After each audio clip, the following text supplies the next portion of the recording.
PJ. E se eu pesquisar um sapato, eu vou receber propaganda de sapato e de viagem.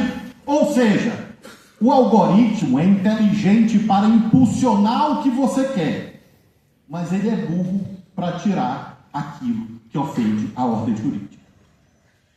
Nós precisamos, como sociedade, enfrentar o tecnodeterminismo. É a questão mais importante do nosso tempo. Ética, política, econômica e jurídica. Por que ela é mais importante do nosso tempo? Eu, quando peticionei a primeira vez, no século pretérito, o escritório de advocacia no qual eu trabalhava tinha um negócio chamado máquina de datilografia. Manual. Lembro da emoção quando chegou uma elétrica. E de lá para cá, eu entrei na magistratura em 1994.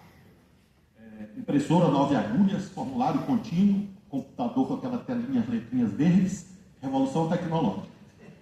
De lá para cá, a tecnologia foi fundamental para que o judiciário brasileiro funcione.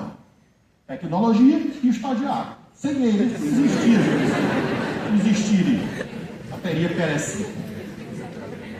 Mas, tanto um como o outro, auxiliares do julgador.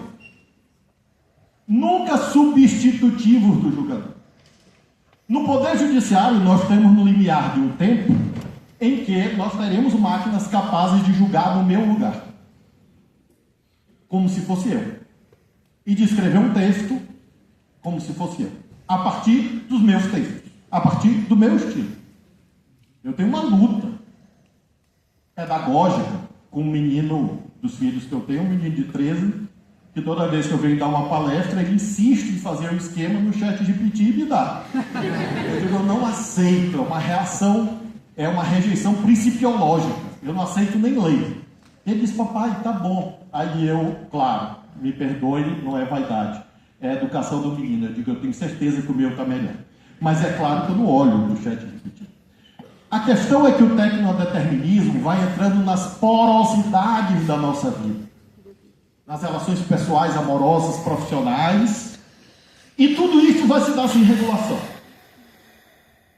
Então, para colocar um remédio no mercado, a Anvisa tem que aprovar. Alguém, para colocar um avião para voar, a ANAC tem que autorizar. Alguém, para colocar um táxi, a prefeitura tem que autorizar. Mas alguém, para abrir uma plataforma e colocar notícias nas casas de todo mundo de manhã, tarde e de noite, não tem regulação, não tem responsabilização, em nome do quê? Da liberdade. Liberdade de quem? Dos donos do negócio. Essa, portanto, é a questão jurídica que o Supremo está enfrentando. E na minha ótica, o Supremo não tem como fugir dela. Mesmo recebendo editoriais. Faz parte do nosso ofício. Por isso que é preciso ter independência. Para não se assustar com a crítica. Reconhecer a legitimidade dela, mas não deixar de cumprir a nossa função. E o mundo todo, evidentemente, debate isso. Segundo tema, em relação ao qual, a meu ver, o Poder Judiciário não pode abrir mão. Nós estamos vivendo um tempo em que, pela primeira vez, seguramente nos últimos 100 ou 200 anos, os mais jovens podem viver pior do que os seus pais. Isso nunca aconteceu antes da história da humanidade. Eu vivo melhor do que meu pai, que viveu melhor do que o pai dele. Por que isso? Volta ao resultado da Alemanha, da eleição da Alemanha. A precarização social gera desesperança. Com o celular na mão. Então é tempestade perfeita. É máquina de produzir sofrimento. Porque na vida concreta você não consegue realizar os seus objetivos. E ao mesmo tempo você vê no celular, supostamente, todas as outras pessoas realizando os seus objetivos. Vai todo mundo tomar remédio. Por isso que a indústria farmacêutica, abaixo da tecnológica, é a que mais progride. Então, amigos e amigas, se nós estamos vivendo a dificuldade no mundo do trabalho, esse é um tema jurídico. O que ocorre hoje no mundo do trabalho? Não vou falar de concurso público, que diminuiu bastante, na nossa área jurídica, inclusive. Quando eu fiz concurso, em 1990, 93, 94, era o paraíso do concurseiro, era um por semana. Hoje, evidentemente, há limites à expansão da máquina do Estado. Mas no mercado privado, nós estamos vivendo a era da desregulamentação. Ou seja, as pessoas trabalham sem direitos. Qual a consequência disso? Em primeiro lugar, claro, as pessoas que estão ingressando no mundo do trabalho não conseguem, por exemplo, tirar férias. E as mulheres não conseguem ter licença gestante. E qual é o efeito sistêmico na sociedade? Daqui a pouco ninguém se aposenta. Porque nós, a senhora está fora, eu e o professor Vidal, que já estamos próximos da idade de se aposentar, precisamos de que jovens ingressem no mercado de trabalho para pagar a nossa aposentadoria. Sistema de repartição. Se as pessoas não ingressam no mercado de trabalho, ou ao ingressar não têm direitos e não têm previdência, quem pagará a aposentadoria dos idosos, que são cada vez mais? Porque ninguém hoje pensa em morrer antes dos 80, Deus seja louvado. Então vai todo mundo para o SUS, para o plano de saúde e para a previdência. E quem paga? O Supremo pode deixar de se debruçar sobre isso? Dizer, não, isso é com a política, é com a economia, mas não é um tema constitucional, não está no artigo 7º da Constituição. E eu tenho votado seguidamente no sentido que o Supremo defenda o constitucionalismo social. Direitos não são estorvo. Direitos são sinais de desenvolvimento.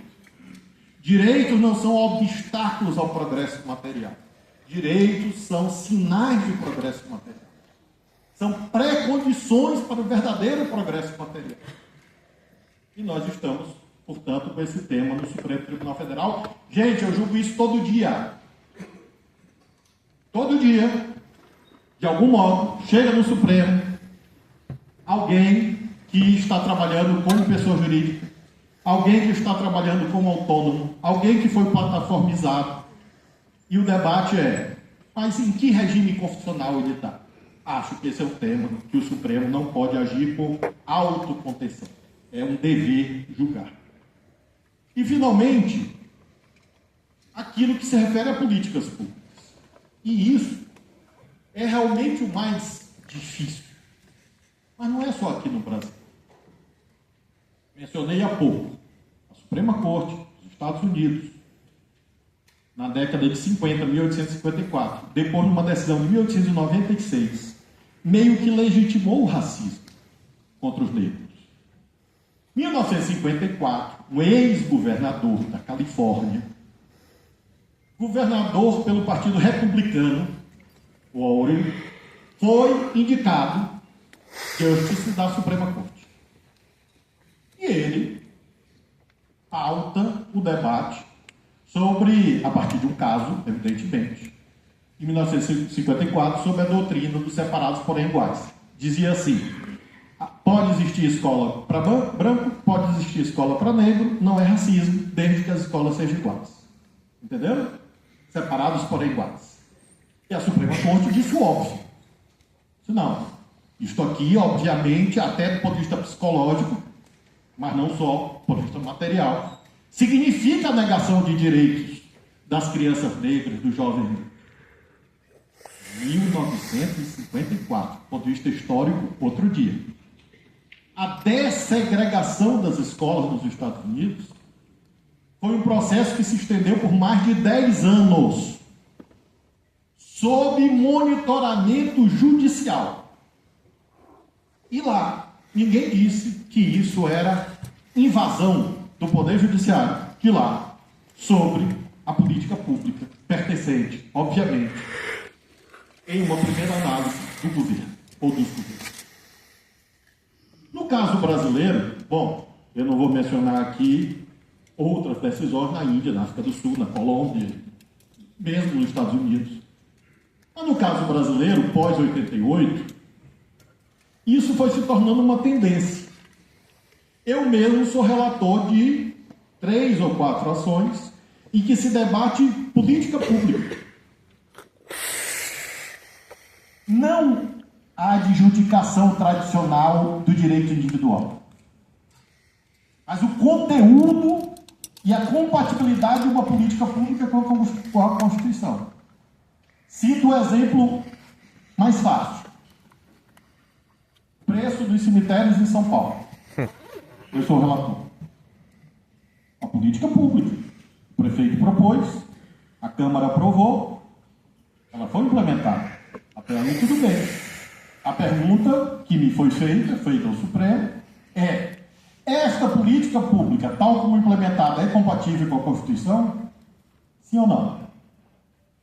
Então, esse é um exemplo de um processo estrutural, em que se discute a estrutura burocrática da prefeitura para regular e fiscalizar esse serviço que é demandado a cada segundo pela população desta cidade. Eu li, mas li com muita atenção, colegas do direito, dizendo que eu estava com algum problema muito grave, porque eu estava querendo decidir até temas atinentes aos cemitérios de São Paulo.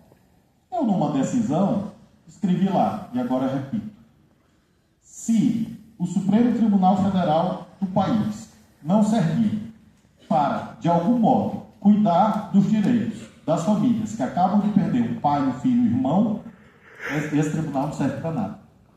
Porque não pode existir algo mais essencial do que a vida e a morte.